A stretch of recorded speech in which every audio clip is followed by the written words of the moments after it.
and APA, and so I thought it'd be interesting for you to read, even though it's copyrighted. Okay, well, yeah, we'll totally read it. Let me just try. Okay, so I only have one copy of that. Yeah. Cool. What is this? That's a little microphone. Yeah. Oh, You can hold it if you And want. I'm also just doing audio here too. It's cute, right? Is this a muffler? Exactly. Okay, we gotta make sure we don't let the cat get anywhere near that. It's fine. This is so cool. We talked about the work here. Okay. Oh yeah. Well, Penny, we love those images of you. That That was so cool. Oh I my saw them. I was like, he's so cute. Oh, the one at the press conference. Yeah, it's so There's cute. I have so few pictures, you know. Oh my God. Let me start recording. Okay, I recorded it Oh, already. you did? Okay, cool. Yep. So you're gonna ask some questions, and we'll kind of start with that. Okay, are we taping now? Yeah. We're Okay. taping. All right, Penny. So let's start off by you can just introduce yourself and when and where you were born. Okay. My name is Penny Nakatsu. I was born in Honolulu, Hawaii in 1949. And my mother is a war bride who met my father after World War II in Japan because he was in the United States Army during the war as part of what they call the MIS, the Military Intelligence Service, which is a new group that they formed of Japanese-speaking and also German-speaking persons to help in the war effort. So he met her after the war in Japan because he was a civilian employee. So anyway, he's from Hawaii, and they moved to San Francisco probably about 1950, 1951, and I've been in San Francisco ever since. Wow. So how old were you when you moved to San Francisco? Probably about, between 1 and 2 years old. All right. So growing up here, mostly here in San Francisco, what was it like? Yeah, just like growing up in school. What was high school culture like? What did you do for fun? Just tell us kind of about the culture growing up. I grew up, I spent most of my time in San Francisco growing up in the Western Addition on Eddy and Divisadero. And my family also lived briefly in Japantown, but they got redeveloped out. My parents sent me to a Catholic school, parochial school, elementary school, which doesn't exist anymore, called Morning Star, located near Japantown. And it was a really small school, so small that the 7th and 8th grades were combined into one classroom. And almost all of the students were Asian American. A lot of Japanese, but also a lot of Filipinos, because many Filipinos are Catholic. And there are so few Koreans. I don't think there were any in the States at that time, so there was no Koreans. There were also some Chinese. So I attended that school from kindergarten up until through the 8th grade, and then my parents were able to buy a house and move. And from the 9th grade on, I attended public schools. I went to Baptist Junior High School, and then I went to Lowell. And at that time, there were very few Asians because the explosion in Asian American population did not occur until well after 1965, which was when the United States immigration laws were changed. Right. So, at Lowell,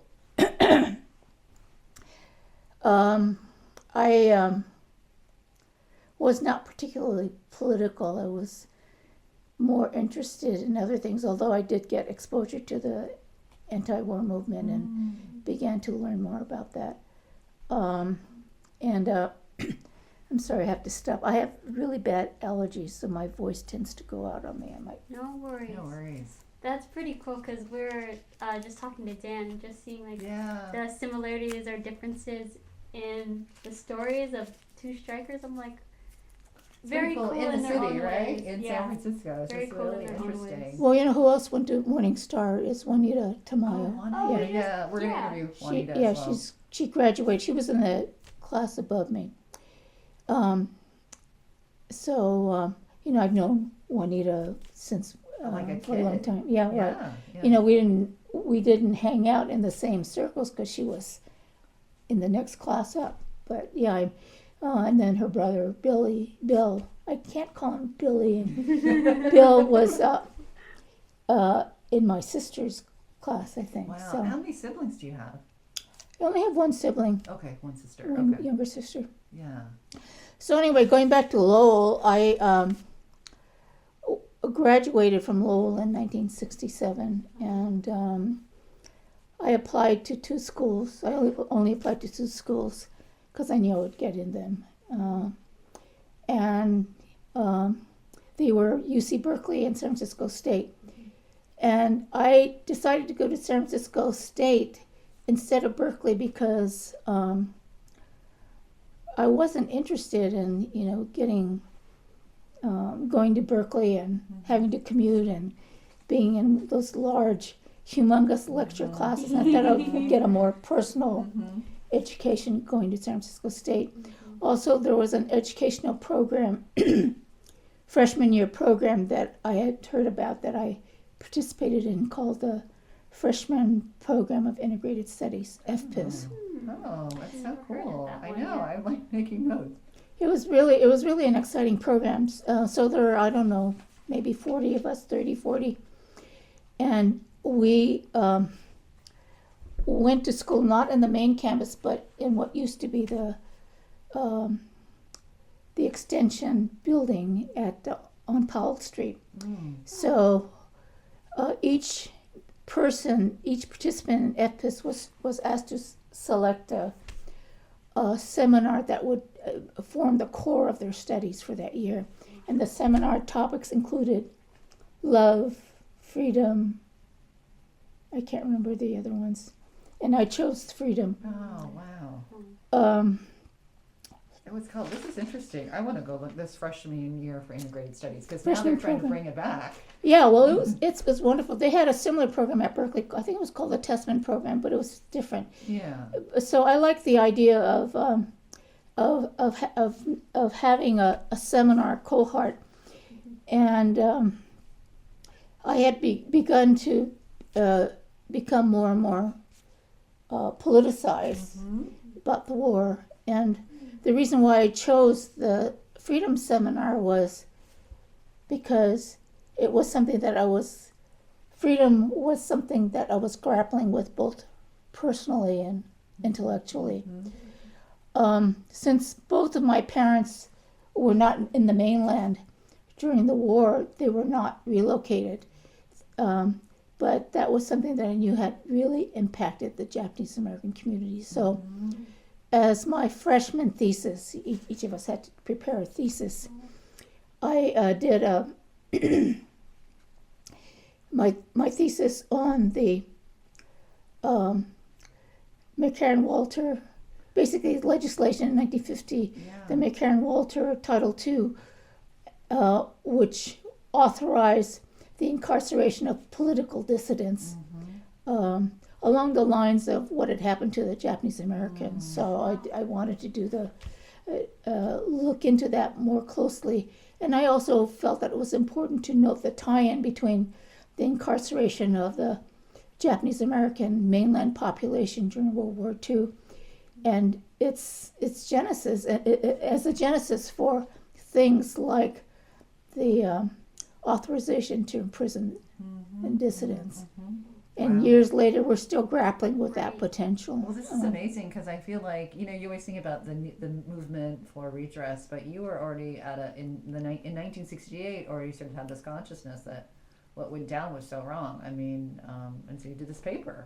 And at that time also, folks in the Japanese American community were beginning to organize into what would eventually become the redress movement. Wow. But although I was personally outraged at what had happened to the Japanese Americans. I was even more outraged at the possibility that because because the incarceration of the Japanese had been blessed, legally blessed, so to speak, by the United States Supreme Court in 3 cases as justified by national security concerns. That also was a precedent that could be used to haunt us. And eventually, of course, those cases were overturned as a result of litigation brought by young Asian Americans later in the 80s and the 90s. So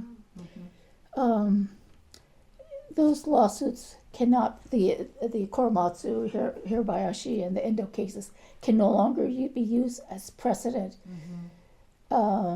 for incarcerating not only the Japanese Americans but any group on the basis of unfounded allegations. So anyway, that's what I did for my freshman paper. Wow. That's an amazing. And because we were meeting separately, not on the main campus, I wanted to also get to know what was going on at the campus. So I would take the streetcar out when my classes were over and then come out to the main campus. And then I discovered the huts. The huts were a group of temporary structures that were used to house primarily student organizations, including the Experimental College, which was a student-run group, the Black Students Union, BSU, the groups that would eventually become TWLF, PACE, the Philippine American Collegiate Endeavor, ICSA, the Intercollegiate Chinese for Social Action, and there were other student groups that were also had space and in the huts. So I would just walk around the huts and talk to folks, and that's how I met the folks in ICSA, primarily Mason Wong. I met Lorraine and other ICSA members, and I remember going down to they used to have a drop-in center off Portsmouth Square where they were trying to work with the Waching and other young men primarily who were getting into the gangs and trying to turn them away from that and get them interested in going to college. And I met the PACE folks. PACE was just a handful, because there were just a handful of Filipinos at San Francisco State at that time. So I met, I think the first person I met was Ron Kitachai. Oh, yeah, we keep hearing about Ron. And I also met Pat Salivar. The names are going to escape me. Well, Illumin, Robert. Oh, yeah, the Illumin brothers, Yes, right? yes. Yeah. Juanita came later. She transferred to San Francisco State in 1969. But Okay. so she She was came later in '69. 68 rather. Okay. What year were you there? I started in fall of 67, Okay. and so from 67, 68, I was in this FBIS program, but I was also starting to check out what was going on campus. And in the spring of 1968, I participated in my first political action on campus, and it was a sit-in, in the administration building that both SDS and TWLF led to protest the ROTC, to try to get the ROTC off campus, and also to protest the cutbacks in the so-called special admissions program at San Francisco State. You were a sophomore at the time. No, I was a freshman. You were a freshman at the time. Right. Yeah, wow. Where do you think, I just because you were 18, and I'm just thinking of a lot of 18-year-olds, and you were so purposeful. Like you kind of knew, like at a really young age, the importance of organizing and taking action. Where did that come from? I'm not really sure. I think part of it was the example that was set by people that I met. Oh. And also the recognition that we needed to organize, and one of the things that bothered me was that there seemed to be so few Asian Americans. Yes, yeah. Who, the term Asian American, of course, was not something that we use. That didn't come into usage until much later. But there weren't that many Japanese, Filipino, or Chinese persons that I knew of who were active in the civil rights movement. And there were, in fact, a few scattered individuals, but I felt that the struggle for civil rights is a struggle that not only for civil rights for the African American community, but also all people of color. So I look to the civil rights movement as an example of what could be done through joint action, organized joint action. That's so cool. Also, when I was in high school at Lowell, I participated in what were then called the games. There were encounter groups that were run by a group called the Synanon Foundation. The Synanon Foundation was a self-help group formed primarily by drug addicts, ex-drug addicts, and alcoholics, and they had several residential facilities. And their primary means of trying to support each other to break free from substance addiction, really to get Synanon residents, because it was a residential community, to come to grips with the demons that led them to drink or to do drugs, was something called the Synanon game, which is an extremely confrontative encounter group. The encounter group is a term that came into use around that time through the human potential movement. But the Synanon games could be quite brutal and quite confrontative. And I participated in a Synanon game that was composed primarily of children of Synanon residents. Wow. And that was mentored or led by older Synanon residents. I was the only Asian American in that group. In fact, I was the only non-white young person in that group. And because the group was so confrontative, it was a place where I learned to speak out for myself. And also the example of Synanon Foundation, which later on, in the matter of 5 years or so, broke up because of internal problems. Could see that, again, Synanon was an example of how joint action and community organization could make real changes in people's lives. Maybe not in a political way, but in a way that helped folks get away from substance addiction. So anyway, those were some of the examples. So like earlier encounters. I was also curious in terms of racial consciousness. At what age do you feel like you sort of understood that sort of like, about race, or just kind of had that consciousness that, do you kind of remember the age? Was it a class or something you encountered? You're like, okay. Pretty early, because I had to take the bus to go to Morning Star, although I lived in the Western Addition. So one of the bus routes that I had to take was the 22 Fillmore, and the 22 Fillmore went from Eddy to and through an area that had basically been raised by the redevelopment agencies. Wow. I also lived in close proximity to what were then the high-rise, low-income housing projects. So, although the area that I lived in was somewhat mixed ethnically, it was primarily African American. So I could see the difference between the kind of lives that a lot of folks around me lived, folks that I went to school lived, because a lot of kids at Morning Star, even though it was a parochial school, the parents really struggled to send their kids to school. And the reason why they sent them to Morning Star was concern about the public school system and wanting their kids to have a better education.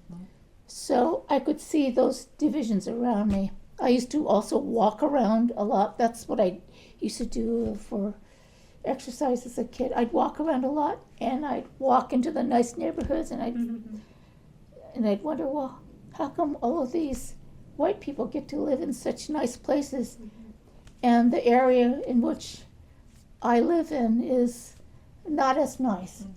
And I could see that there was a racial divide that was economic as well. So it was pretty early on that I developed a consciousness of racial inequity. I could see it, I could feel it, and I could also experience it. Interesting. Oh, let me do this one. Oh, we got this one. This. Oh, yeah, that one. All right. So you were also involved with the APA, is it called? Yes, in fact, I was one of the primary organizers of APA at San Francisco State. You were the founder, right?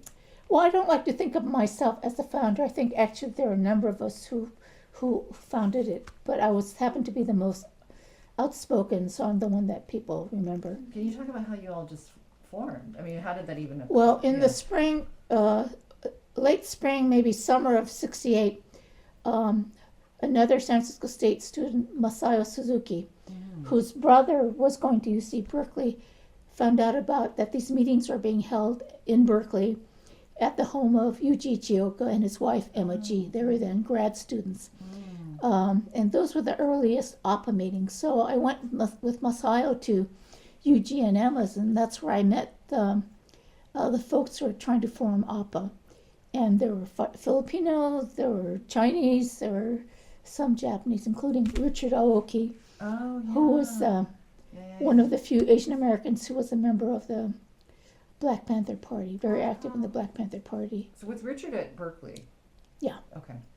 So you were going over the bridge, going to the meetings and stuff? Yeah, right. Floyd Hewen, Gene Kwan later on became the mayor of Oakland for a while. And Yuji, of course, went on to become a respected early scholar of Asian American studies. And his wife, Emma, was also extremely dynamic. Lillian Fabros was also somebody that I met there. And so there were a few Filipinos. So I went to these meetings and was really inspired. And those meetings were the first time I had heard the term Asian American. And the term was meant to be a political term, not just an multi-ethnic description. It was meant to really take back some of our own power, and also to develop the concept of Pan-Asian organizing and political action. So that was probably early spring, summer, of '68, and when school resumed in the fall of '68, Masayo and I and a couple of other people decided, well, we need to form a campus APA. So first thing we needed to do was to find a faculty sponsor in order to be a bona fide student organization, and we made a list of all of the faculty with identifiably potentially Asian names. And the very first faculty member and the last one that we talked to was Jim Hirabayashi, who was a professor in the anthropology department. And Jim Hirabayashi is the brother of Gordon Hirabayashi, who was one of the people who challenged the curfew. And did you know that at the time? Oh, of course, yeah. Okay, so it was well known. Okay, wow. Well, I suspected it. I didn't know that for sure, but I knew because I had already done the research. Yeah, I thought, this, and that was why I thought we should approach him first. That's so cool. And I thought that he might be very open to becoming our sponsor. Yes. So he listened to us in that very quiet way that he has, and he said, okay. And that was it. So we had our faculty sponsor, and then we started meeting on campus. And because... Do you remember the names of the early members of APA? APA was primarily a woman-dominated. Which is great. We need to know that. And I understand now that much of the leadership, Asian American leadership, is women-dominated. All women. Women prominent. Women prominent, exactly. And so Masayo Suzuki, Donna Nomura Dobbs, Donna Nomura's husband, David Dobbs was a member of, was one of the newsreel, a radical film organization. So she was another person. Other folks in the early days, and then gradually, we would talk to anybody who would listen to us and try to get them to become interested in the idea of a Pan-Asian organization that was focused on political action. Because really good work was already being done in the community by ICSA and PACE, but I felt that there was a need for something more. So gradually we developed a group of folks who considered themselves to be APA members. The organization's membership was pretty loosely structured. We didn't have dues. Anybody who wanted to was welcome to How attend. long did you meet? For a while, I think we tried to meet weekly or so, but then I think after a while, especially after the strike started, because we opened up for business. APA opened up for business in September of '68, and the strike and the TWLF occurred not much more than 2 months later. Right. So that once the strike began, that basically became the focus of our How many activity. members were there? Probably the core group. By core group, I mean the folks who came to APA. The most consistently were folks like Francis Oka. Let's see. Let me look at. I had to do some research in 2019, so I had to really dig deep into my the memory banks.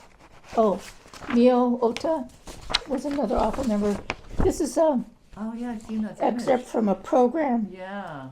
and that was put together by the National Japanese American Historical Society, and they wanted to honor the strikers. Nice. So I wrote something, and I thought it'd be nice to put in this picture of Mio Ota.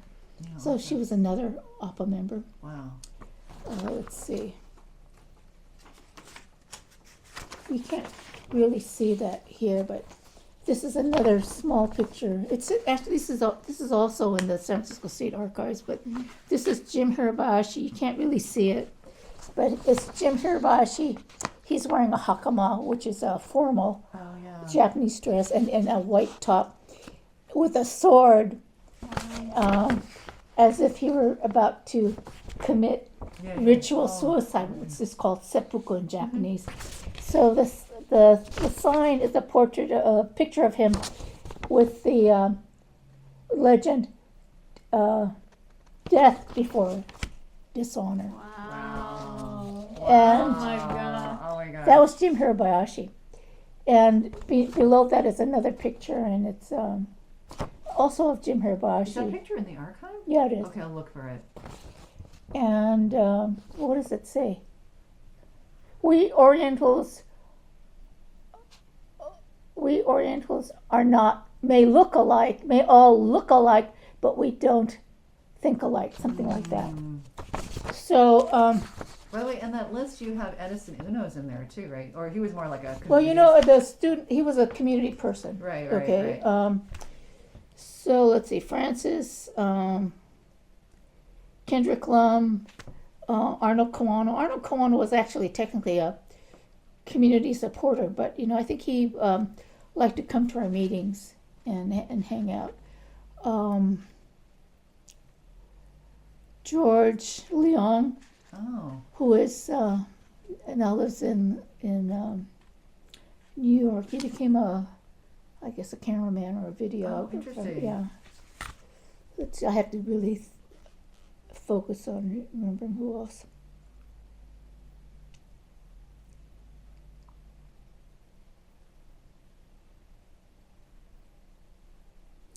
No Filipinos, because if you're Filipino, you gravitated towards Was there ever a group photo taken of APA? I don't think so. I think I would have had it, Okay, but yeah, no. yeah. And And I have a question. I mean, at the time, it's mostly female, right? Like Pace, we had talked to Dan. It felt like the men were in charge, and but I'm curious with Appa, like what it was like for Asian American women at that moment in time. You know, I mean, in terms of organizing, because I feel like things were still like, I don't know, they're just more males too on campus at the time. I think it was like more, even the demographics are more male. well, right, yeah. Well, I consider myself to be actually sort of an immigrant because my father's was from Hawaii and my mother was certainly an immigrant. So I was raised with very traditional values, and I think a lot of young women, whether you're Japanese, Chinese, or Filipino, were raised to be subservient and were raised to believe that a woman's place is in the home, to support the family, to support their husbands, to support their men, and to be quiet and demure. And to some extent, that's also true of all women as a whole. I mean, the women's liberation movement was just beginning to come into being. And, women as a whole were expected to stand back and be supportive. And that was something that we had in common. And I found out later on that almost all of the BSU Central Committee was male, with the exception of the secretary, who at one point was Ramona Tasco, who later on became a doctor. And I found out later on from Terry Collins that there were women in the leadership, but they were in a secondary leadership structure. You had the Central Committee, and then behind them was what they called the Presidium. And it sounded like the Presidium was dominated, was maybe almost completely women. And each member of the Presidium was paired up with a member of the BSU to support them. So I thought that's sort of an interesting concept. Yeah. I personally rebelled against the strictures, the cultural strictures and the expectations that are imposed upon me. And I'm actually a very shy, quiet person, but I actively rebelled against that. And especially after having participated in the Synanon Games, got used to the idea of being more vocal and outspoken. And I tried to maintain that at San Francisco State because I think it was important. Although I understand the importance of supporting our male comrades and colleagues, I also felt that women had a place, and it was a personal decision that each woman had to make. And I personally felt that it was also important for women to take more of an active role,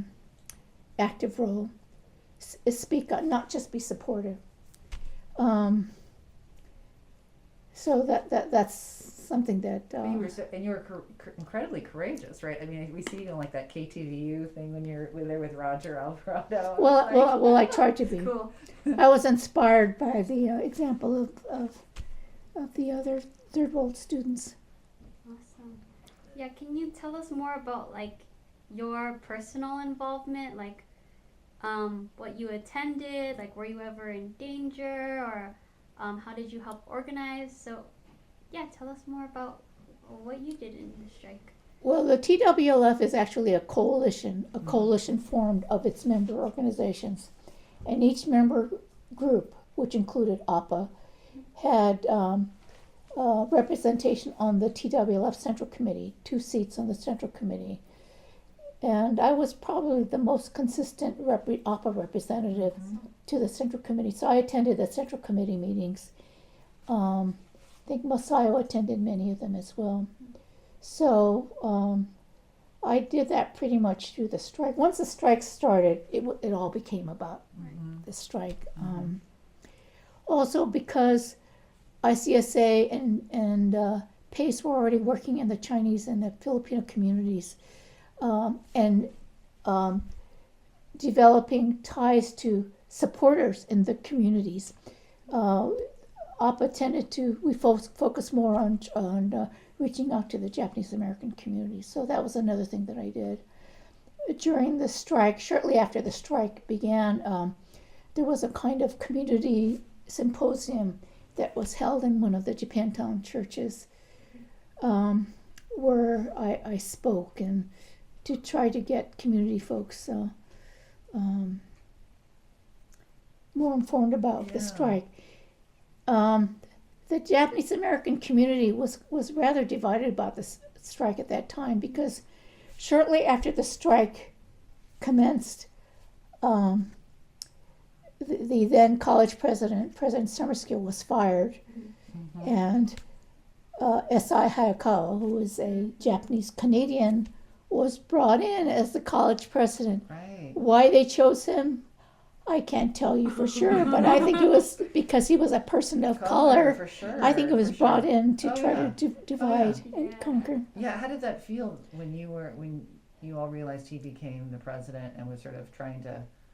How did Well, that feel for folks? You know, I know that within my own family, I would have conversations with my father, Yeah. and he was really divided. You know, he was, and I think a lot of people in the Japanese community, they were on the one hand proud that this is Right. the first right, Japanese right. person of Japanese descent to become a college Yeah, president. Yeah. And on the other hand, here you have these young students, Asian students, Japanese American students, who were in opposition to Hayakawa. So that's one thing that sort of distinguished the Japanese American community. So we did talk a little bit about that during the symposium. Did Hayakawa ever try to reach out to Appa? Not really. Okay. Yeah. I mean, he may. Yeah. I mean, I'm assuming he didn't have. I think it bothered him that Asian Americans were involved. Like he once wrote this editorial, which I maybe had once, that but I don't have it anymore, about how along the lines of saying something like, "Oh, pity the poor Asian American girl who bemoans the fact that her hair is straight rather than curly." You know, it was a real put down. And I thought, well, for some reason, seeing Asian women who were strong, Yeah. really got his goat. I mean, he did talk specifically about how we were just copying blacks, and that we were not. I think I've seen something written like that he wrote. Yeah. Yeah, right. Well, I think he was writing about me. Yeah. Oh. Really? He was threatened by you. He was scared of you. Well, he wasn't scared of me. You know, he just didn't. He didn't like the fact that. Yeah. And he was a pretty. You know, he likes. At one point, I suppose he considered himself a liberal, and he tried to say that he was supportive of ethnic studies. But by the time he became president, it became pretty clear that he was there to enforce a law and order regime. Yeah. One of the first things that he did was to ban group gatherings. He also made it possible for the police, San Francisco Police Department, to have their own offices in near the gym, and so they had their little outpost. Yeah. So we had our own little community issue with Hayakawa. So once the strike started, a lot of the energy went into either walking the lines, reaching out to the community, and doing the work that was necessary to keep the strike going. How was working in coalition though? I mean, you had just started APA in 2 months and then boom. Right. I mean, how was that? I mean, you're a young person, right? I'm just curious, like, well, yeah, it's a lot, right? And you're trying to go to school too, so. And... No, I wasn't in school at that time. Okay. You know, I was in school all of maybe less than 2 months, and then the strike happened, and then the rest of the year I wasn't in school. Yeah, and that was most of the strikers, they weren't in school. And well, yeah, because that's what we were encouraging. No business as usual. Boycott classes. There's some people still going to classes though? Oh yeah, those classes were still going on, or they were trying to go on, and we were, as the TWLF and the strike supporters, were trying to shut the campus down. Yeah. What does your family say at the time? Because you were a sophomore, a second-year student. Were they? Well, I think they were a little concerned, but my mother didn't really know what was going on, and my father, although he was concerned, he actually, I had a lot of freedom growing up because, I was gonna say. it you seems know, like- I was hanging out with drug addicts when I was in high You're school. right, the Synanon group meetings. And they were like, come home by 10 p.m. And or- maybe he didn't know what I was doing. I don't think I hid anything. But, he was concerned. But he didn't try to stop me. Yeah, yeah. And what kind of work were they doing? Well, my mother was a housewife, Okay, and my father worked for Japan Airlines. okay. What did they expect that you would do, like in college or be, or did they have any Well, expectations? I think they just didn't really think much further than it would be a good thing for me to go to college. Okay. That was a good thing. My father had to leave college after Pearl Harbor because he and his brothers, his brother volunteered to serve in the army, right? And he was never able to go back and complete his education. I think that always bothered him quite a Yeah. lot. So it was important both for him and for me to try to encourage both me and my sister to go to college. But I don't think he had any specific ambitions. Right. What was your major? in At, college? at San Francisco Yeah. State, interdisciplinary social sciences. Oh, It was the wow. closest that it was a self-directed major in Yeah. essence, and it was the closest that I could come to being able to study the things that interested me. That's great. And quite frankly, I spent most of my time during the strike and since the strike, really doing self-directed study. Some of it was involved with the planning committees. Each of the Asian groups had a different planning committee to put together the ethnic studies curriculum once the strike got settled. So I was doing a lot of that. I was Jim Hirabayashi's administrative assistant for a while. Oh, wow. Wow. And I graduated in, 1971, and then I went to law school after that. Where'd you go to law school? Berkeley. Wow. Who would you say were your mentors then at San Francisco? Did you feel like you had mentors or? Well, I admire Ron Kudachai greatly. He was one of the most outspoken TWLF leaders. And he had actually gone to San Francisco State after serving in Vista. So I was quite impressed by the fact that he had done that. And he had this background that wasn't just a matter of going straight through school.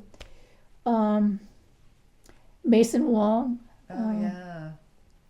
George Wu was actually a community supporter.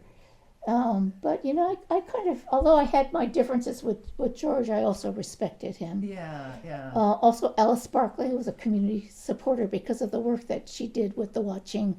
She and her husband, Dick Barkley, used to own a little coffee shop called Il Piccolo Oh. in Chinatown that where they used to try to get the kids to hang out. And she was and is a very strong woman. Wow. When I met the folks at APA, I consider as role models Yuji Oh, and nice. some of the other APA folks, Floyd Yeah. Ewan, Mhm. Richard Aoki. Yeah. Wow. These are all such, like. And then there was the example by the other third world leaders that also impressed me greatly. Yeah.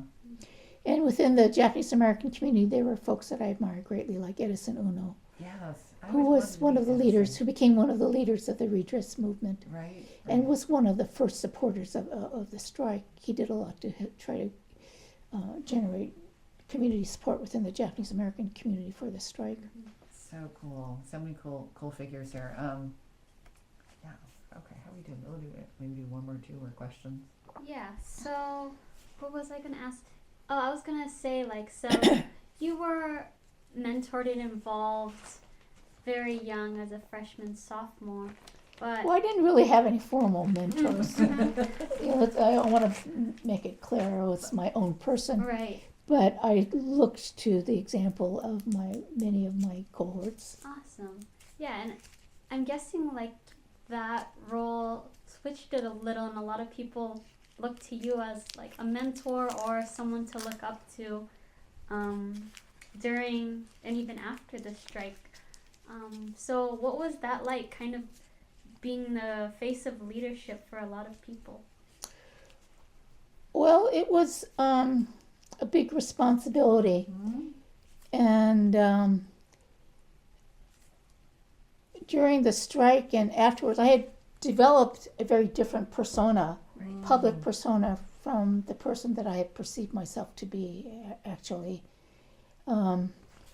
So I did try to encourage other women in particular to be more outspoken. I did try to encourage folks that I came in contact with, Asian Americans, other Asian Americans, to develop a Pan-Asian perspective and to develop a broader view of the world and the necessity for political action. In the spring of 1968 or 1969,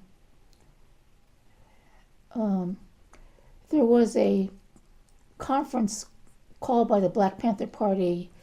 It was a first national conference on racism and fascism or something like that. It was held at the Oakland Auditorium, and I was the only Asian American speaker on a panel that included Bettina Aptheker, who was the daughter of Herbert Aptheker, the founder of the Communist Party. Basically, with these heavyweights, I'm not sure how I ended up on that panel, but I guess by that point in time, I had developed enough. People knew me enough as an outspoken person that they thought I would be a good person, and I talked a lot about that Title II, the internment of Japanese American as the precedent for potential incarceration of political dissidents. So I felt that there were lots of expectations that I placed on myself, and I think that other people placed on me. And I didn't carry those lightly. I think at some point I felt like the problem with being out there and going against the tide is you don't always have a whole lot of support. And other people may be willing and happy to have you be the upfront person, and to stay in a more reserved kind of role. But it's a different thing to, also to join hands. And so I felt in a lot of ways that it was a difficult role for me to live up to. It was one that I felt that I had to do. And one of the reasons that I went to law school was I felt, well, I need to develop some skills. I can't just be out there running my mouth off. You have to have a program. All movements have to have some kind of a program. The program of the TWLF and BSU was to develop ethnic studies to get more third world students, disadvantaged third world students, onto the campus, to break down the Eurocentrism of the curriculum. That was the program. It wasn't just a strike to protest against the war, although it was also in its way a movement that sought to bring out the inequities that were evidenced in the Vietnam War. So I felt that after the strike was done, I had participated in the planning committee and I helped to put together the curriculum very hurriedly. I mean, we had just weeks to put together a curriculum of the first ethnic studies program. The BSU already had their courses, but the other groups, the Latinos, which was the term we used then, and the Asian Americans, there was no Asian American studies, there was no Latino studies, so we had to hurry up and put that together. So I participated in that. But then the realization grew that, I need to develop some more skills to bring about social change. I could stay here at the campus, but I didn't really see myself as being the kind of person who went into teaching. So I went to law school. And After what I, year in school were you when you decided that? Like a junior, or senior, or like after you graduate, and you're like, oh, I'll go to. oh, well, one of the people I lived with was Neil Katanda, who was already a law student Yes. Yeah. at Berkeley, and he actually encouraged me to think about law school. Okay. Cool. And Neil was an APA then as well. Yeah, I met him at that symposium that I mentioned. Oh. He was, he had just gotten through with being in the Peace Corps Yeah. in Africa. I think he was in Biafra, and had come back to the States, stopped off in Chicago at the Democratic Convention, Oh wow. Wow. and then made his way. He's from Stockton originally, and he Okay. found out about the community symposium. So I eventually lived in a household with Neil and some other activists. So he encouraged me to think about law school. That is so cool. So that, yeah, that's interesting. Yeah, so many different questions are kind of swirling in my head. I just think it was just neat because you were kind of like our Asian American female face of the strike. Well, I think there were others, There are, but Like the in pictures the I showed. archive, the KTVU, and there's just Oh, like right. the images that we have of you, and so Oh, we see you kind of like in your haircut and everything, and just in front of that microphone, often with like lots of other young men, right? We're like, wow, that's our kind of female spokesperson there. well, along with people like Lorraine Chu. Yeah, Lorene too. Exactly. And so I always think you must have had a lot of courage at that time. I don't know, just this racial consciousness developed early, and this consciousness to speak up, I think developed early in you, right? It feels like. Well, I don't know if you'd call it courage, but I felt it was important. It's Yeah. important to Yeah, to speak Step up. out. Yeah, to step step out and speak up. Yeah, and it's so exciting to hear that there was like Asian American women consciousness, that the importance of speaking up and standing up. Yeah. Were you? I'm curious, like just in terms of like we always think of college students and purpose. Like, what did you feel like was your purpose? We always talk about that as a meaningful thing for college students to obtain is purpose, and. Well, it started out when I was a freshman as trying to find freedom for myself and to explore what is freedom for other people. I mean, I know it sounds terribly abstract, but it wasn't abstract for me.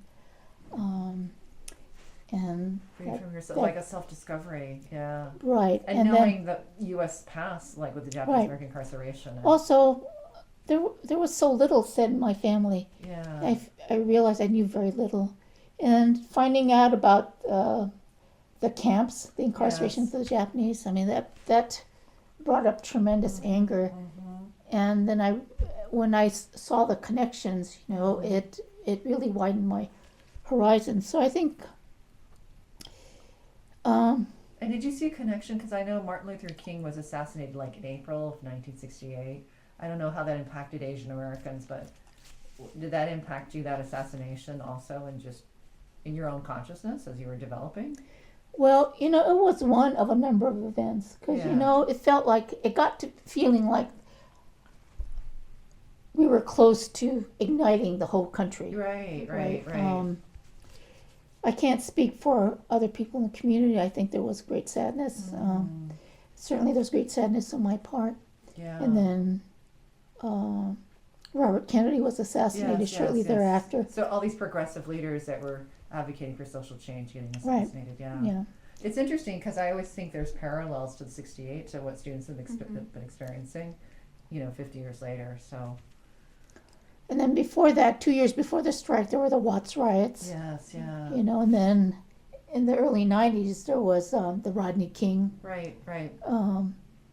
What happened to Rodney King? His mistreatment by the police, and that exploded into the Right. the But as a LA. young person, did you feel like your world was on fire in a way? You're like, oh, this is occurring, the war is occurring,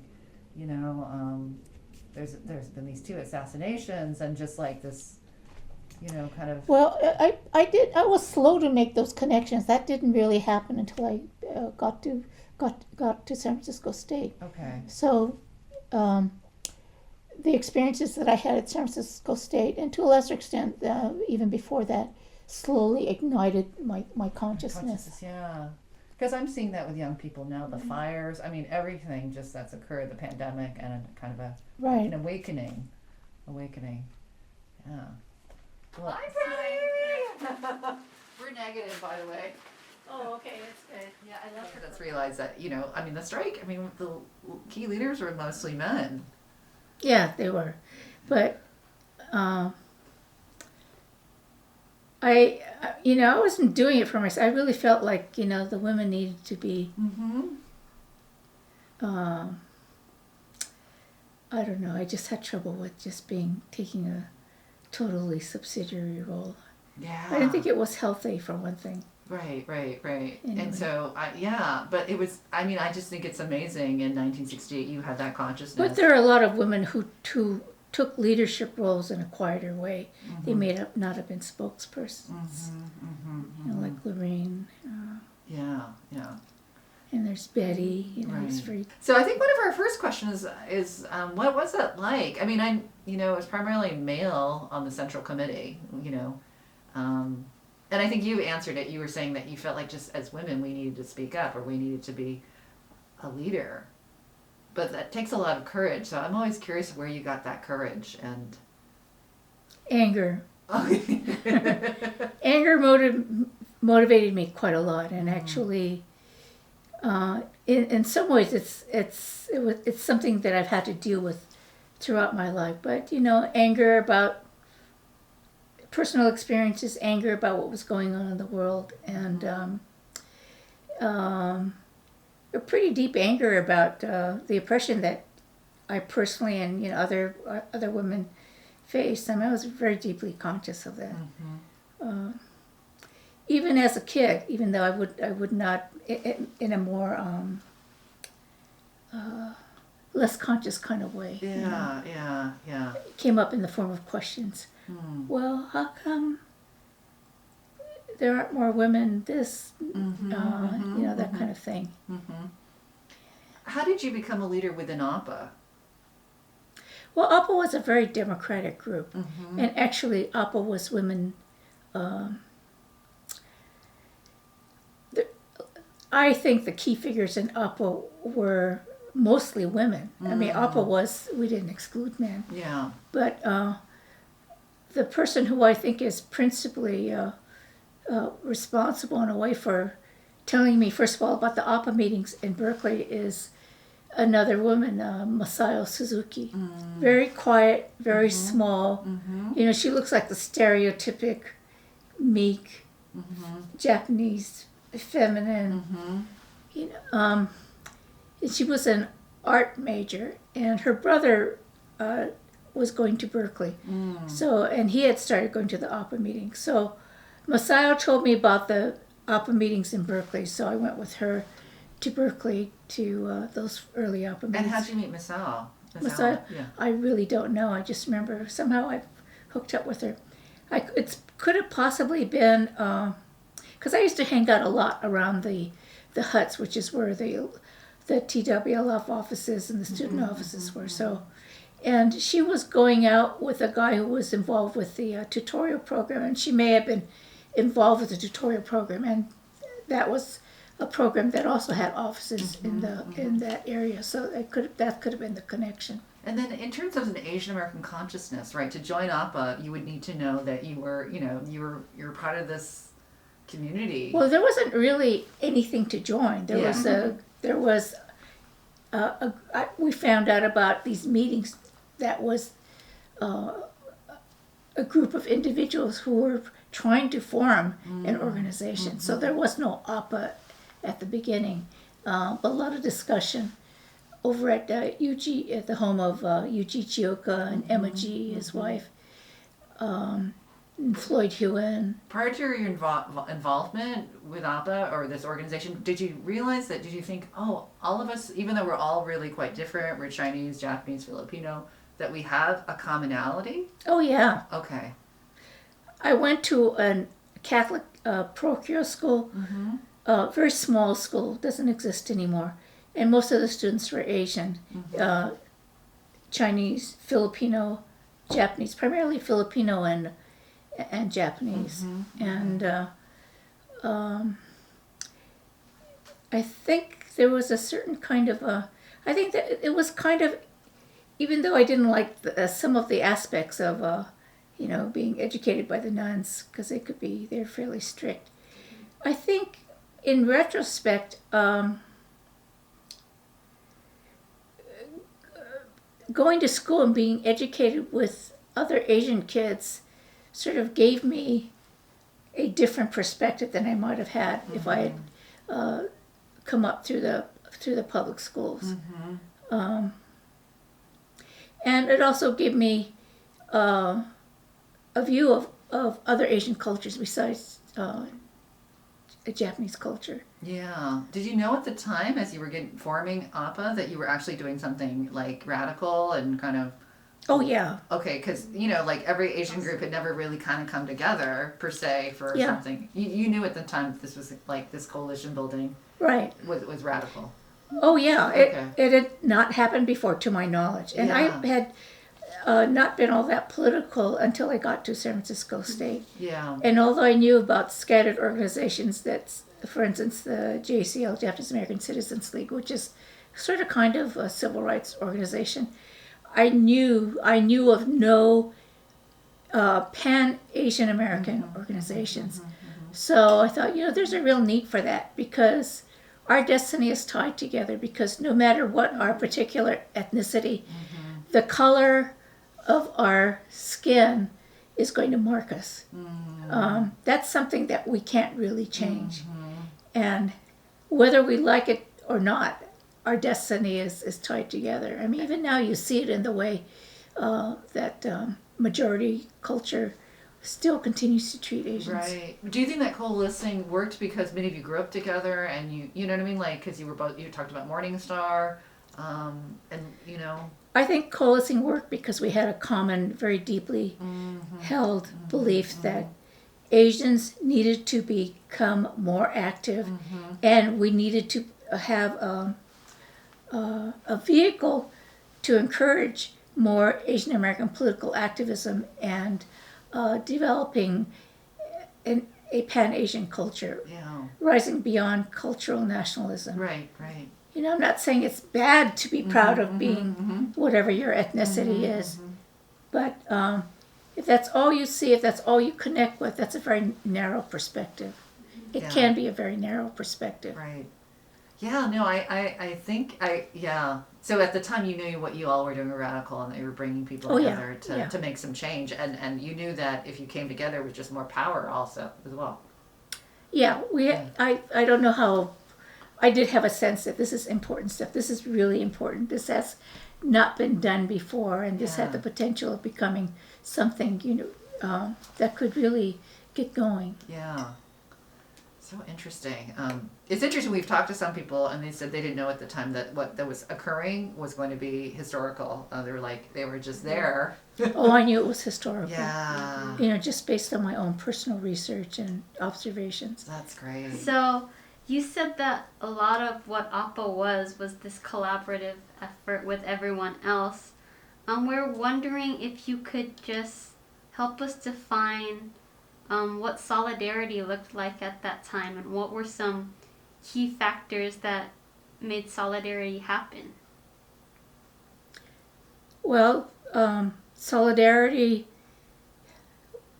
the practice of solidarity is democratic, supporting allies, supporting your fellow group members, in helping to bring us all up together, and looking not just for individual welfare or benefits, but really looking towards the larger goal and trying to keep that foremost.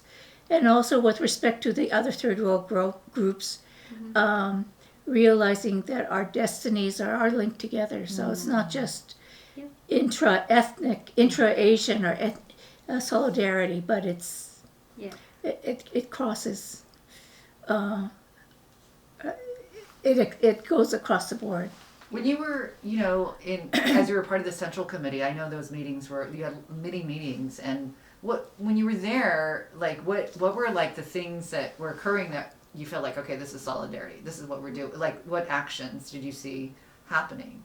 Well, the very fact that the Central Committee was composed of representatives from all of the Third World organizations was in and of itself a strong statement.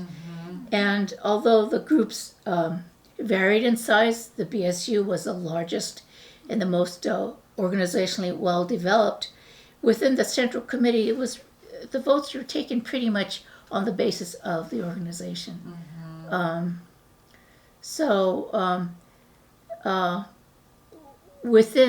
also, although we listened to each other, tried to encourage full discussion of issues, there was an agreement that we operated by principles of what I guess probably still would be called democratic centralism, which is once a decision has been made by the group, by the Central Committee, even if individual members or representatives may have had a different point of view, we all abided by the group's decision. Okay.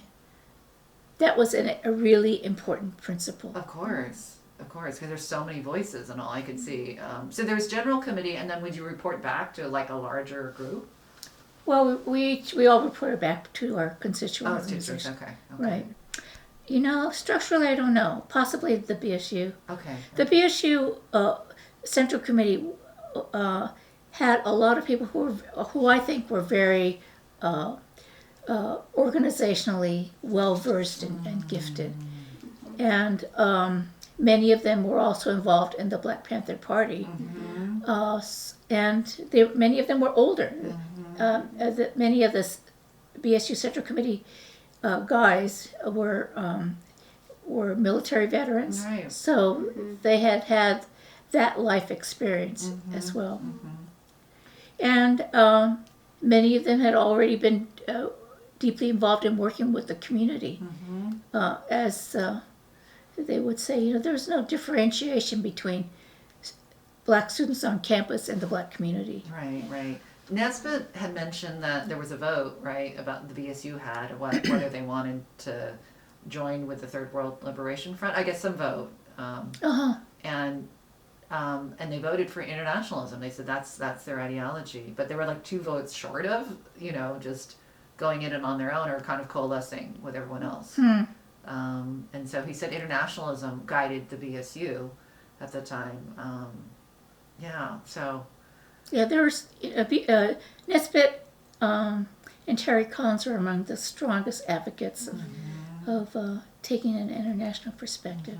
What was it like to work, because you were a key leader, what was it like to work with Nesbitt and all the other Central Committee leaders? Well, I learned a lot from them because I was still relatively unschooled, unsophisticated politically and speaking, and I learned a lot just by being around them, watching how they made decisions. And they were older. Nesbitt was much older. Right, somewhat older. Yeah. So Roger Alvarado, Nesbitt, Mason. Who were also the other Central Committee leaders? Carmen Carrillo. Oh yeah. Who was a grad student at State, and she later on became a psychologist. Chuy Contreras was a Chicano guy. He died later on, tragically. Okay. That news conference picture that you mentioned, the one with Roger Alvarado and myself, there was a third person there. Oh. And now I'm blanking on his name. He was a Latino, and he was also pretty active. He died young, tragically. Oh, so what happened to him? Tony Miranda. Oh, what happened to Tony? I don't know exactly. Okay. What happened to Chewy? I don't know. Okay. So, and I feel like you were like the youngest, like a younger person in that Central Committee, like one of the younger folks. It could possibly, because like Pace, Mason was older. Right. And Nesbitt was older. Al Wong was older because he had Right. also been in the military. I think Right, he was in the right. He was in the Air Force. Let's see, and then the person from Pace who was the most vocal was Ron Kitachai. He was a little bit older. He had come to state after being a Vista volunteer, and so it's possibly true. Yeah. Yeah, so it's mostly men when we think of like the key leaders. They're all men, and you're like the only female. And Well, Carmen, yeah, I guess so. yeah, I mean, there are a lot of women involved. yeah. They just weren't at the table. yeah. Yeah. right. I kind of had a question more about this central committee. Since there was since the BSU and the Black Panther Party, you said, were somewhat more experienced. Did you ever feel like you didn't have a say in what was going on, or did you ever feel like maybe even disagreement among people, or were you guys all sort of on the same page the whole time? There was a lot of disagreement, there's a lot of discussion, and because the BSU had been around longer, the BSU representatives did tend to dominate the meetings. Roger, I always think of Roger as being a group representative, but he was actually more of a spokesperson. But I think Roger's presence was really very, very important because Roger and Kitachai and Mason, served as a kind of, sort of a counterweight because they could also hold their own. And I spoke up when I could, but it was really those folks who were the most vocal, the most active. And Ron Kitachai, I think, was probably the most vocal of the representatives from the Asian organizations. I had a great deal of respect for him. And Mason. Yeah. Al. Yeah. What I found really interesting is that, after the strike, many of you all went on to law school. Yeah. Like a cohort, like you were a class or something. Well, I think a lot of us were probably sort of recruited. I never thought about going to law school ever until I got to state. And during the last 2 years, I was living in a household with a few other people. And one of my roommates was a law student at Bolt. And he was the one he actually encouraged me to think about going to law school. Neil Gotanda. Oh, was Neil. his- Well, yeah. that was your housemate. Yeah. Oh, Right. wow. That's so cool.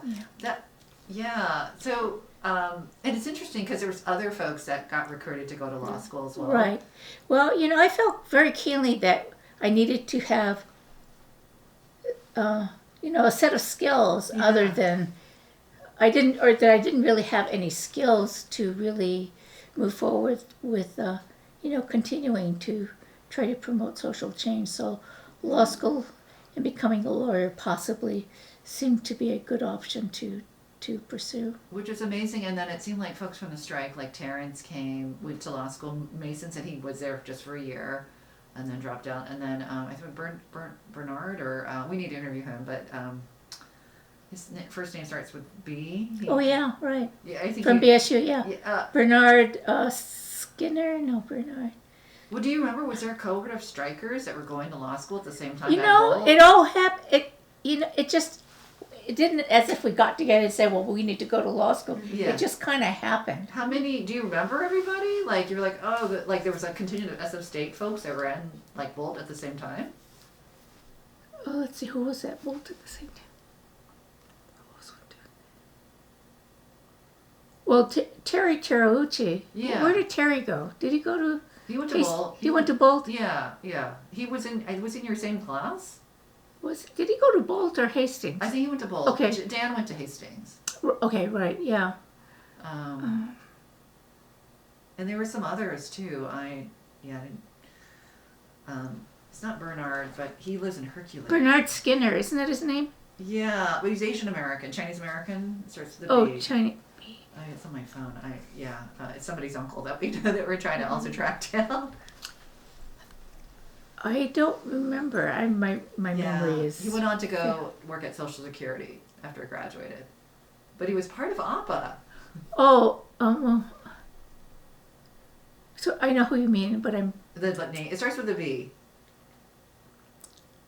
Yeah. He was actually more part of ICSA. Oh, okay. I have his name on. I know who you mean, but I'll give you his name. no, the last time I saw him was actually at the that fundraiser that Asian American Studies put together, Okay. and he came over. And Berwin. Lee. Yes, Yeah, exactly, right. Berwin. Yeah, I can give you his contact information. Oh, if you that'd don't be have- great because we've been trying to reach Berwin. Sorry, that's it's Oh. a text. I know his nephew, Justin Woodard, teaches for us. Oh, So Berwin Lee is his Yeah. uncle, but he said Berwin hasn't really talked to anyone about the strike. yeah, I think I thought it was great that he came out for that event, but I hadn't seen him in years, and I'd lost track of him. After state. Yeah, well, we're trying to get him on board here. Oh, Interview good. him. So, yeah, because I don't know if he was in the same cohort with you at Bolt.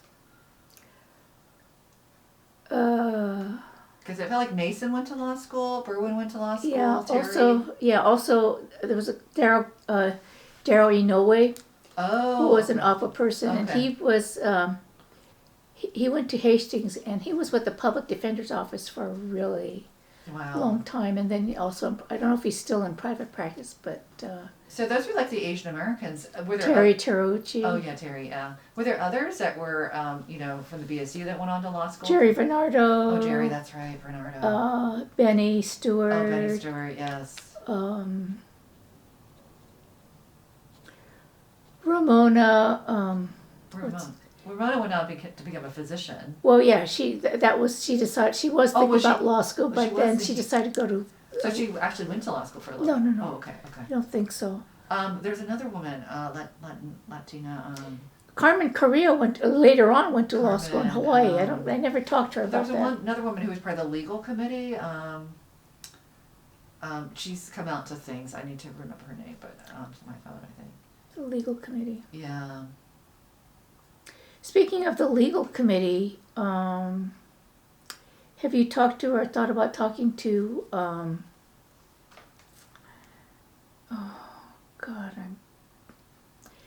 It's the person who was the head of the legal committee for a pretty long period of time. Yeah.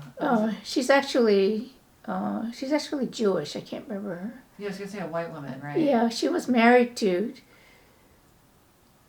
Tony Miranda for a while. I can't remember anyway, but you haven't talked to her yet. No, but She's still very active working with. She works a lot with incarcerated. Great. Well, I might email you for Okay. that name because we want to interview some other folks too, and we just, we'd love to interview someone from the legal committee. Actually, we want to get a list of everyone that got arrested, but I don't know where that list is and how to get it. But maybe she might know. Okay. Yeah. The other thing that we've learned we didn't know. I didn't know like Nesbitt was in jail for 9 months or in prison for 9 months. Yeah, I didn't actually know that until much later that he was in there that long. Also, Oh. Benny was also spent a long time. How long was Benny? I don't know, but it was long. And then we didn't know Paul Yamazaki spent 6 months. Oh, maybe I knew back then, but yeah, I didn't realize that. Right now it feels like it's something I didn't know. 6 months. Yeah, that's a long time. Wow. Yeah, and then he was kicked out of state, so he never got his degree. Oh, I didn't know that. Yeah.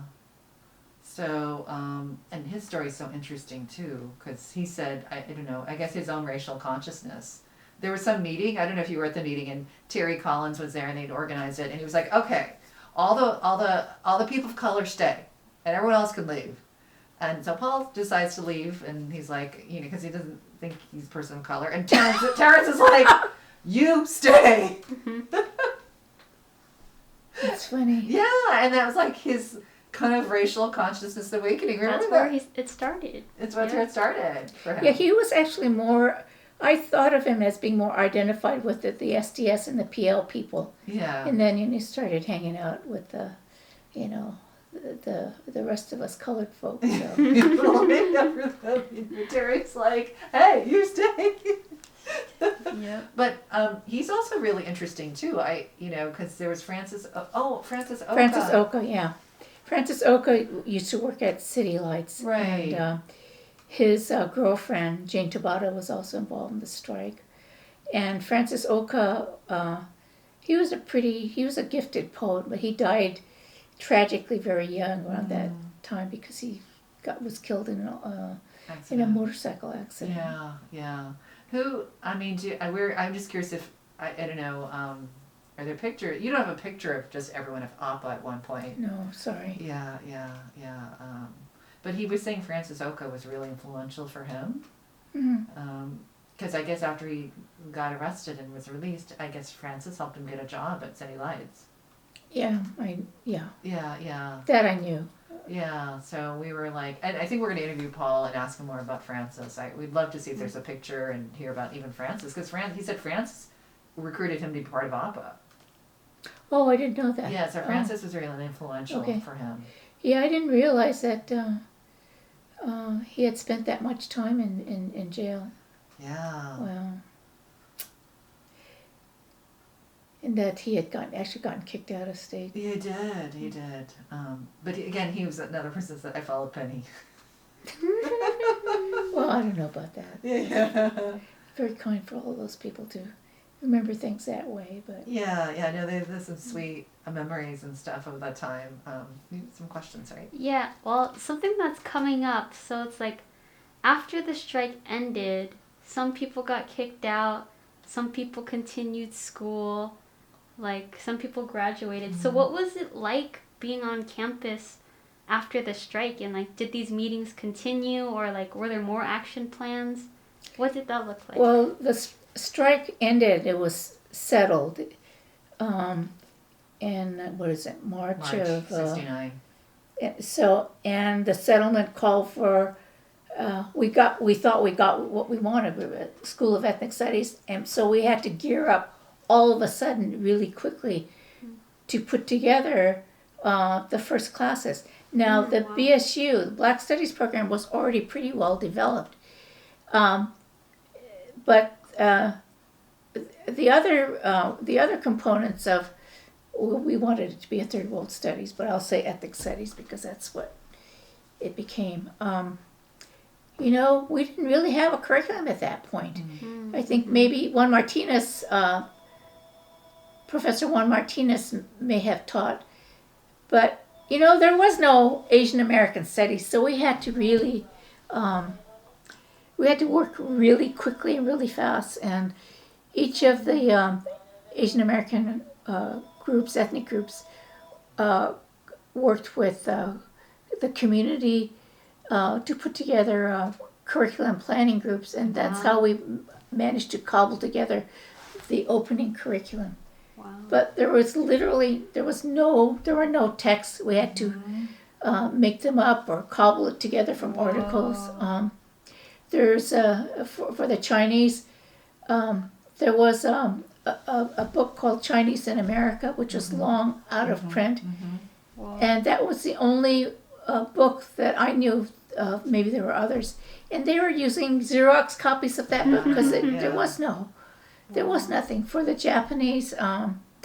Similarly, we had to pull together a few things. There are books about the camp experience, and but basically we were starting pretty much from scratch. When you were building their curriculum, were you also seeing like, oh, wow, this occurred, but we don't have anything documentation on this, or like, were you thinking there was some I know the preservation of Angel Island, that didn't happen until the 70s, but I was wondering, as you were building the curriculum, you were like, whoa. Yeah, I think we were all deeply conscious of the fact that so much of our history had not been recorded, which made it even more difficult. History is made by those who write about it, really. And it gets lost if it isn't preserved in some fashion. That's right.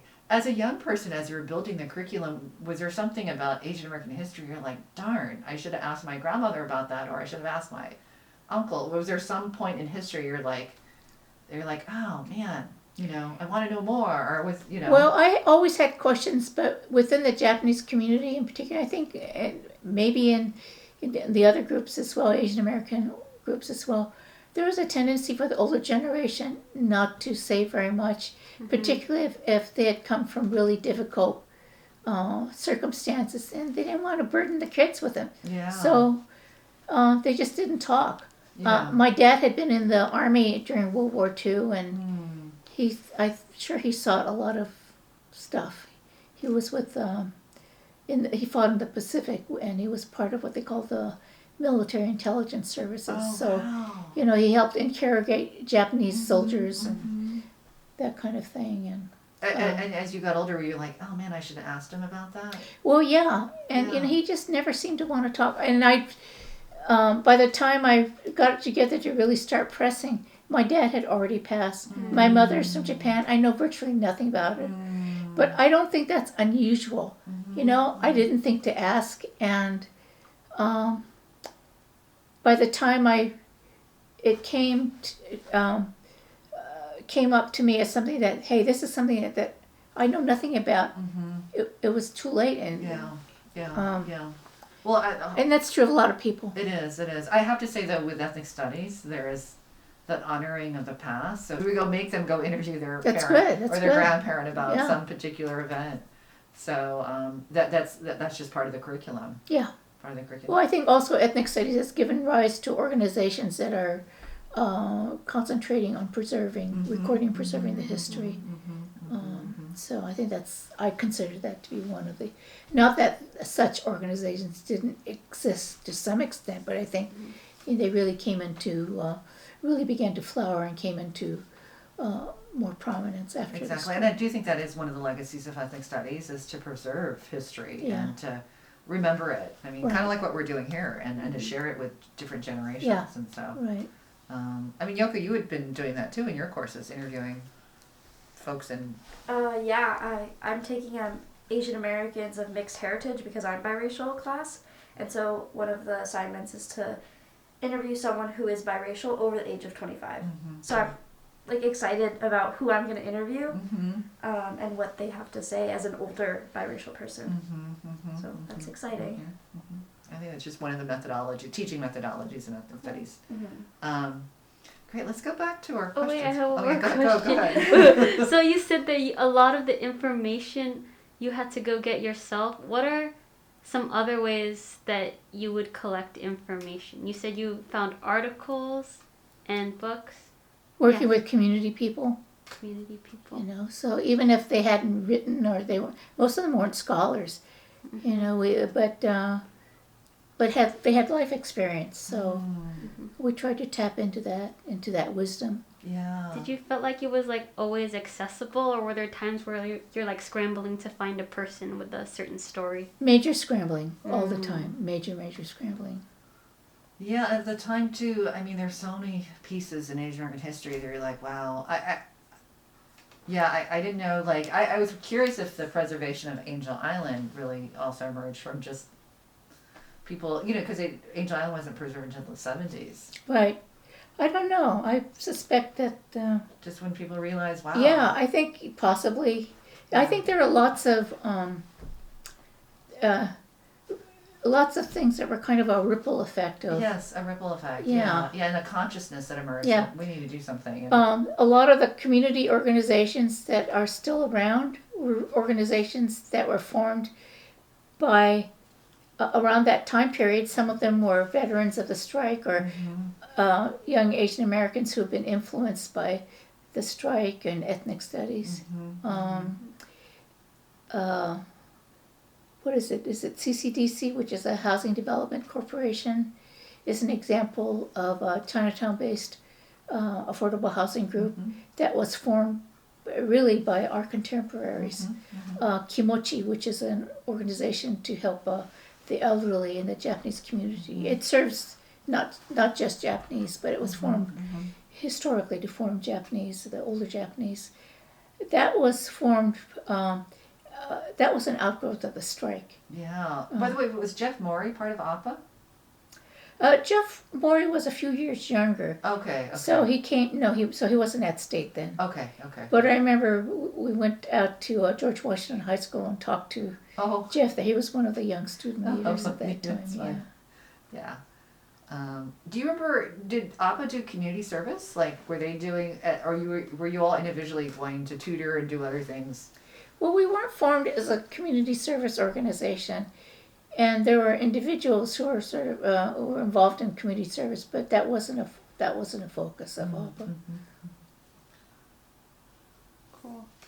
So, kind of asking some questions about after the strike. Do you feel like there was anything that you didn't get to achieve that you wanted to?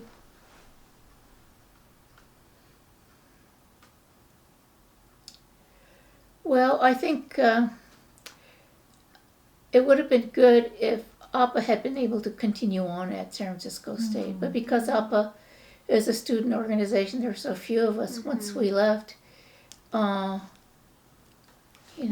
really don't think there was a group like APA for a long time. Did it?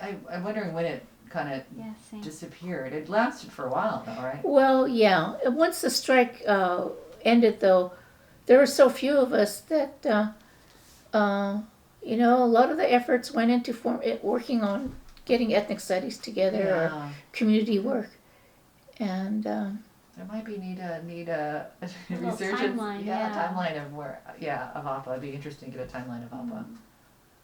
so that's one thing. I think it's great that student activism hasn't died, and it goes through ebbs and flows. True. But I think that is one problem with student organizations is finding a way to keep them going. Exactly. Well, there's a resurgence of, I think, Asian American student Yeah, activism well, that's good. now. I mean, it's so huge, but it's also different too. It's like social media, it's online. Like the online component's huge. Right. The other thing is, I wish there had been more writing about more contemporaneous writing about the strike. The Barlow Shapiro book, An End to Silence. I'm glad that was done, but I wish there had been more writing, contemporaneous writing that had been done at that time. Yeah, at that moment in time. Yeah, right.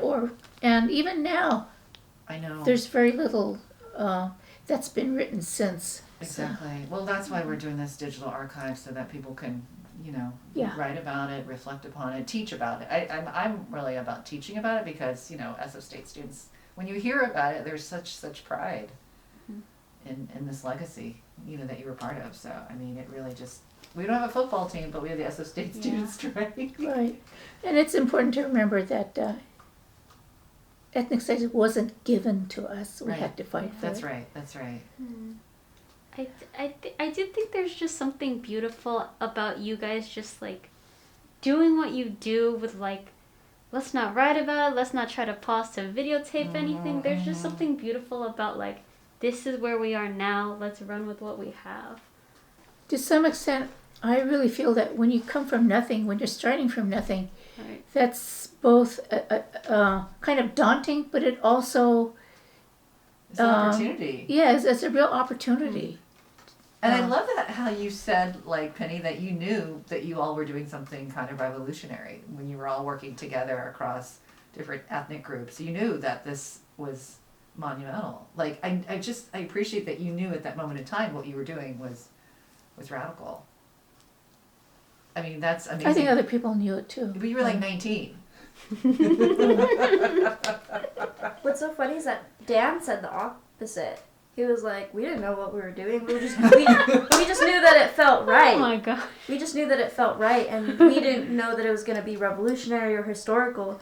Dan really was like, we knew there was something in our heart that said we have to fight for Well, this that thing. was certainly part of it, that Yeah. this is the right thing to do, but there was more to it than that. It wasn't just the right thing to do. Yeah. There were things that needed to be done, Yeah. things that needed to change, and we wanted to help make that change happen. The cool thing about interviewing all the strikers is that whatever they learned or, about the strike or everyone said there was this time at like an 18-year-old, 19-year-old where they had to make this choice. Like, and you know, as a young person, you're always looking for purpose. So that becomes purpose, and then that's a catalyst for so many other things that occur in people's lives later about trying to create change wherever they're at. Yeah, I think it's really amazing that during the strike, because the strike went on for about 6 months, and most of us didn't go to classes that year. That Yeah. it wasn't a difficult decision to make. It was something that had to be done, and we weren't thinking about, well, what about my future? What's this going to do to my future if I don't go to class for a year, 6 months or a year? Yeah, and you when you were part of it, you just knew you I'm part of this, and so there wasn't like No, I knew this is important. yeah. This is important. Yeah. And learning happens in a lot of ways. Yes. But again, I think that again you were like 18 or 19 for you to realize that this is so important and stay with that. Do you ever get tired about talking about the violence that happened in result of fighting for ethnic studies, or is that not talked about enough? Or do you think there's a middle ground? I don't know whether it's talked about too much or not enough. I do know that it was an important part of what happened, and the violence occurred because of the opposition, strong opposition, like people like Hayakawa really coming into office and immediately banning all public gatherings. I think that decision in a lot of ways just pissed so many people off that was, and plus we knew it was important to continue having rallies. The San Francisco Police Department didn't have a tactical squad. The tactical squad was formed during that period of time, and the police department had already been thinking about it because of what had happened a couple of years, all the demonstrations, the auto road demonstrations, and so they were already gearing up to form a tactical squad. But I think they really cut their teeth at San Francisco State in the strike. So the violence was part of that. Sometimes it's unfortunate that it takes violence sometimes to make change, to make things happen. But that's just the way it was. That's not the entire story. I think for some people they focus on the violence, and it takes on a bigger part of their consciousness than I think it needs to be. A lot of people were psychologically, I think, very deeply traumatized by the violence and by the drama of the strike. And I think it continued to have an impact for many of them. There are a lot of people for whom, when you talk to them, you get the feeling that they feel that participating in the strike was the most important thing they'd ever done, or certainly an important thing, which is nice, which is good. But, I hope they don't feel it was the most important thing they ever did, because Right. That says something about that they don't feel as proud of whatever else they did. But symbolic action has its place, but you have to have a program. It's not just the talking, it's not just the rallies, it's not just the propaganda. You've got to have a program in order to effect meaningful change. Well, I think it's amazing that you all, after the strike, were trying to work on the curriculum and get those classes organized. And I heard you had also taught a class, or co-taught a class. Well, yeah, I was a sort of a TA. With Dan? Was one of the, we were teaching with Dan? Oh, no, I don't think so. I don't remember. Oh, okay. I remember helping Edison Uno out with the Japanese American history stuff, and also I was working a little bit with Dudley Yasuda, who did the psychology course. He was he was already teaching at City College, and unfortunately he was killed by one of his own students. Oh, wow. He was shot. Yeah, so it's unfortunate that he didn't. What was his name? Dudley Yasuda. Oh, Dudley Yasuda. Yeah, Okay. And right. he had taught at like a Japanese American course? Yeah, I think this one of the psych courses. Yeah. Oh, Right. okay. And when I went to law school, I was a TA for the Asian Americans in the law course at Berkeley. Mm-hmm. Who taught the class? Ken Koichi, Judge Okay. Ken Koichi. Okay. And then Wow. Del Minami was also a TA. Wow. A bunch of us were TAs. Yeah. I'm so curious too, the strike, as you said, like there's all these reverberations or vibrations that followed and other movements that followed. And I was also curious about the redress movement. I was, if that was also... The redress movement was already gearing up. Oh, was it Orgarian? Okay. Edison Uno, the JACL, they had been talking about redress already, but it didn't really go into high gear until probably the early 70s. Right. It just feels like there's all this timing that seems like the strike influences so many other things. Yeah, I think there were lots of things simmering, shall we say? Yeah. That were part of the ferment of which the strike was a part. Which we should probably do like a graph. There's the SSJ strike and all these other things that start to happen, especially in Asian American history. So many other things. The Aya Hotel, that fight to keep The anti-Marcos movement. Yeah. So interesting. Is there anything you can talk about? Because Dan mentioned like these group meetings that would happen where they would read Mao and they would read from these other like radical texts and talk to each other, and how you needed to actually know about them in order to be in these rooms with other strikers, and it was kind of like a secret revolutionary book club. Do you have any memories about that? Secret revolutionary book. I don't know about that. I guess it was so secret I didn't know about it. For sure, because I feel like that was just a glimpse into how these just weren't college students striking, and like you mentioned, you needed to build programs. You couldn't just strike and be out there. Well, a lot of us were very deeply influenced and immersed to varying degrees in studying dialectical materialism, Mao Zedong thought, which is a variant of traditional Marxism. And it gives you a common language. I think that's one thing that I think it's why it's important to read as well as act. You need to be able to have a framework within which to look at what you're doing, look at how to get things done, how to organize.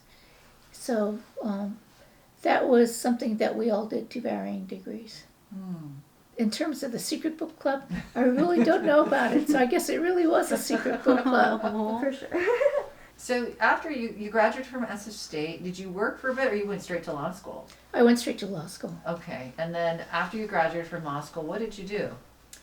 I wanted to work for do public interest work or get a job as a poverty lawyer, and the jobs there weren't jobs available.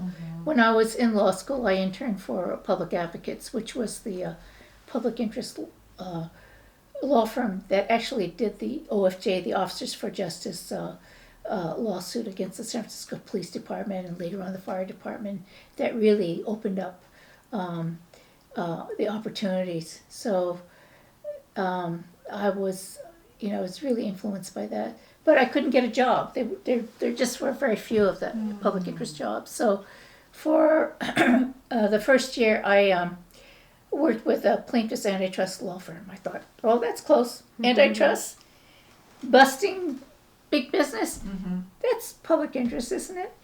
Well, maybe yes, maybe no. But, the actual practice of antitrust law is really about money, getting money.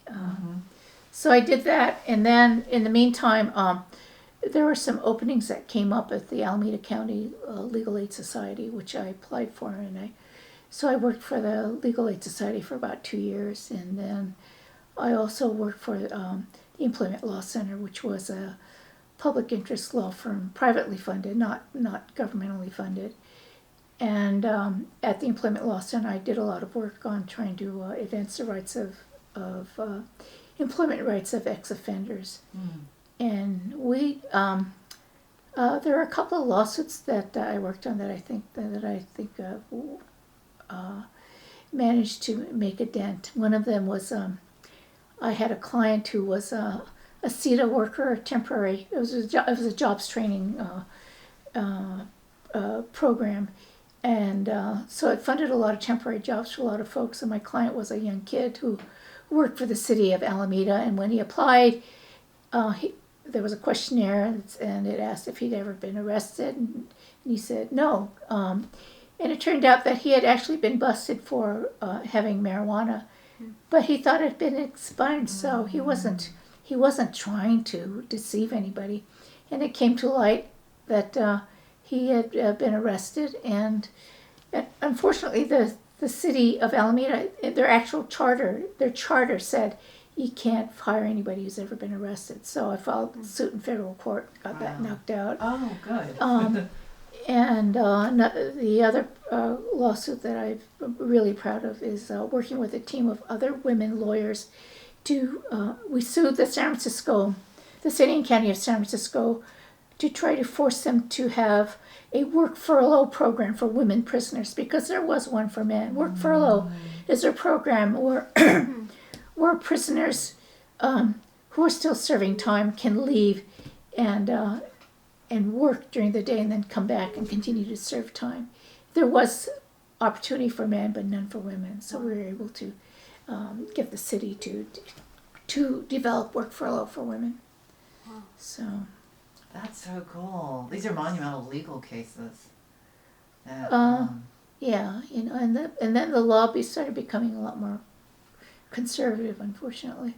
So I did that, and then I eventually transitioned into land use and public law, which is where I spent most of my time as a lawyer. And would you say the strike, just the impact of what would you say has been the lasting impact of the strike for you in your career? Even now, what has been the lasting impact? Well, I never would have thought about going to law school, for one thing. If you look at my high school yearbook, you know how you have pictures and where you're going to go to college and what you want to do. Well, in my senior year, it said that my ambition was to study at the Sorbonne and become an art curator. Oh, really? So that shows you where my head was at then. Yeah. And I was sort of in artsy. You're an artist. Yeah, Yeah. I was interested in the theater, and it wasn't until San Francisco State that I really started to, really learn more about politics, and it just kind of took me in a whole different direction. Amazing. So your involvement in the strike really sort of led to your own sort of career trajectory. Yeah, well, also in San Francisco State in general. Yeah. I chose San Francisco State because there were so many what seemed like, really revolutionary things happening. Student-led courses, the experimental college, Oh, the yeah. tutorial program, Yeah. really exciting stuff. Yeah. And that was also part of the ferment that helped to give rise to TWLF and the That's strike amazing. and BSU success. Are there other lasting impacts that the strike had on you and being at SF State? Well, I think it changed my frame of mind from really realizing that the importance of taking the long view and looking beyond one's own personal perspective. And I think that's continued to be something that's been a part of my way of thinking. And over the years, I've come to realize that, not all of us are going to be doing big, splashy public things, but there's a lot that anyone can do, everyone can do, even if you think it's not very important.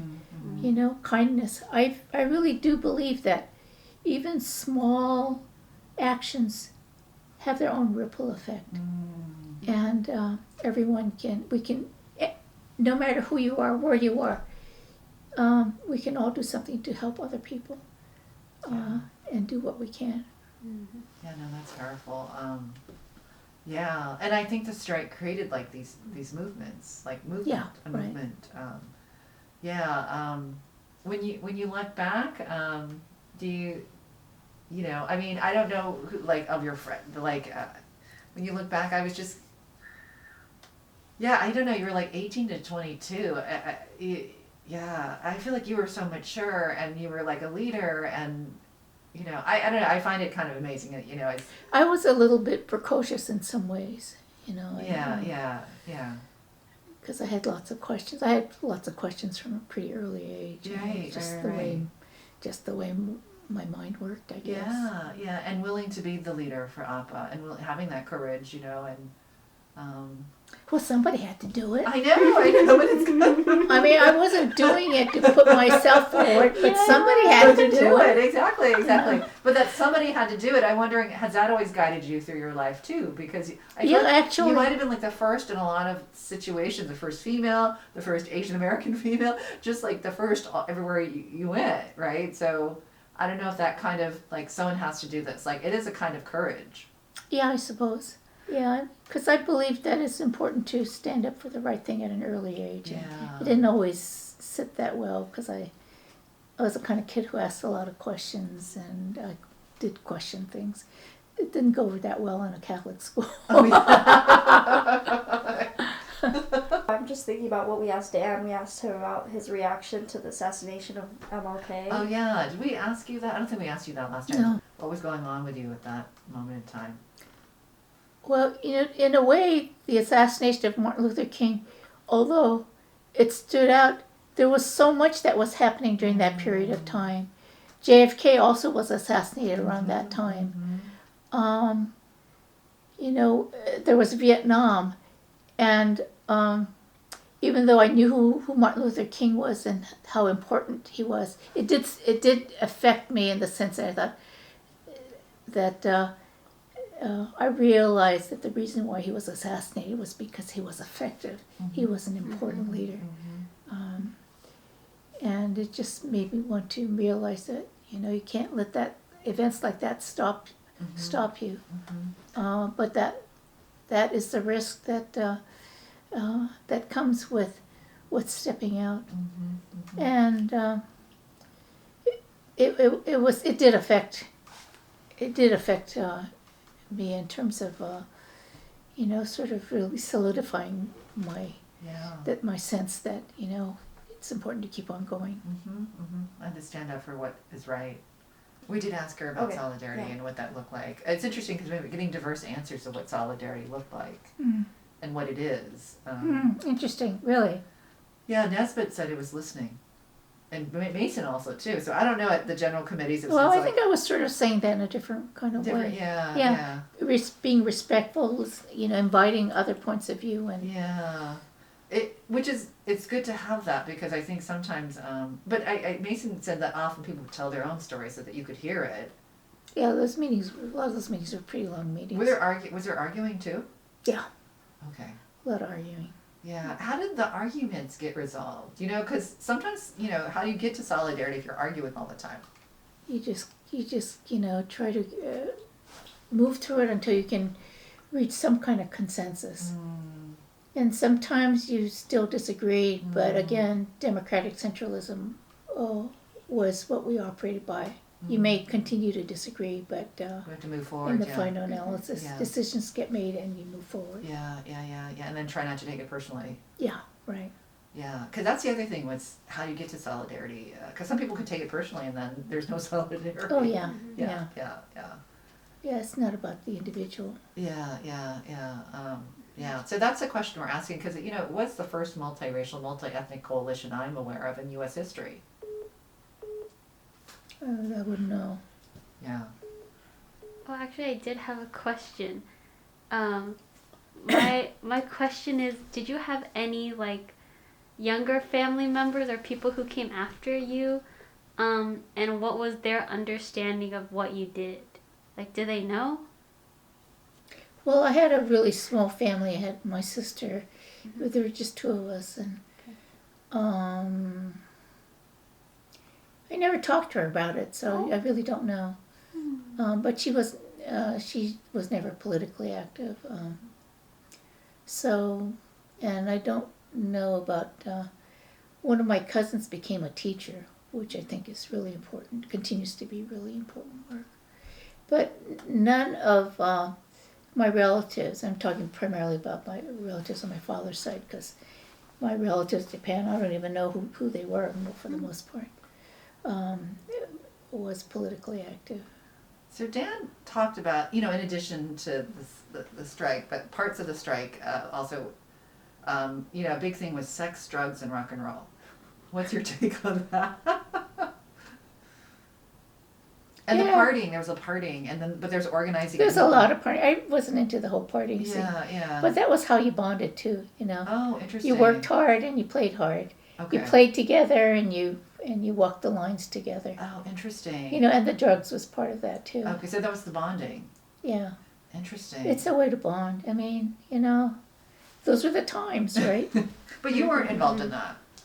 I did experiment a little bit. Okay. I didn't really smoke a lot, but I did smoke some. And Yeah.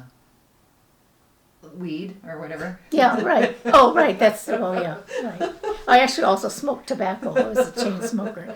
But yeah, I did smoke. So that weed. was a way of bonding then for people. And Of course, yeah. maybe breaking down barriers that Yeah, people might have right, had or yeah. misperceptions of each Well, other. the phrase "break bread together." Yeah. Well, it's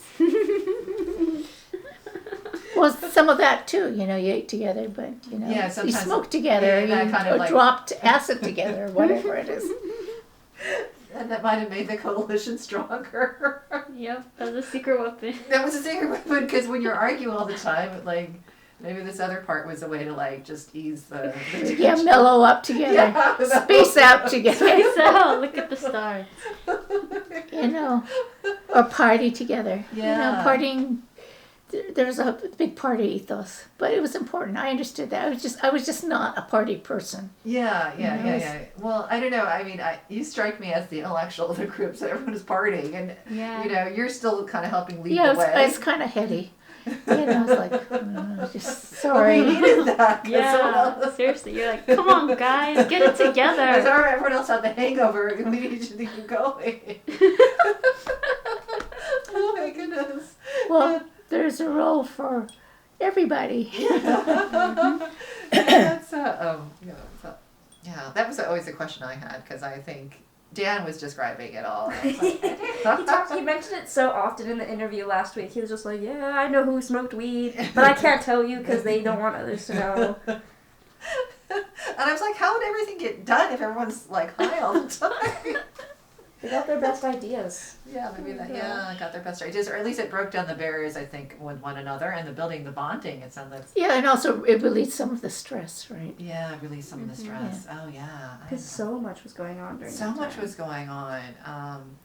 Also during this time period, were you worried? I mean, about men you knew, young men, and Vietnam, and I mean, what was your take on the Vietnam War? Because people have said to you, like Paul has said, the draft and all that also influenced him and his choices to resist the draft, and I don't know what your observations were at the time around that. Well, I knew what a significant thing the draft system was, and also